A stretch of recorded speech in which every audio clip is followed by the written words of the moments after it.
Hello Priyan, আসসালামু আলাইকুম। কেমন আছেন? আশা করি ভালো আছেন। আলহামদুলিল্লাহ, আমিও ভালো আছি।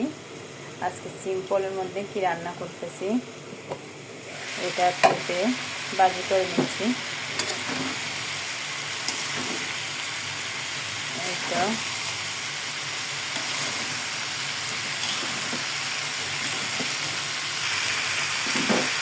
পেঁপেটা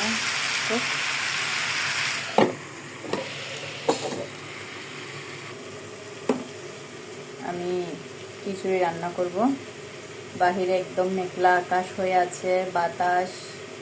তো ভাবলাম একটু খিচুড়ি রান্না করি। আজকের খিচুড়িতে আমি ধনিয়া গুঁড়া কিংবা হলুদ গুঁড়া দিই নাই, এটা জিরা গুঁড়া দিয়েছি আর মিক্স মশলাটা দিয়েছি, যেটা গরম মশলা। এটা দিয়ে আমি আজকে খিচুড়িটা রান্না করব। সাথে থাকবে গরুর মাংস।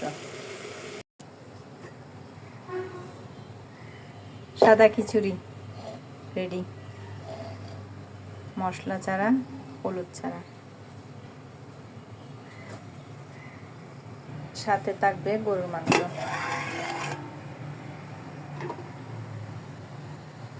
এই তো গরুর মাংস দিয়ে খিচুড়িটা।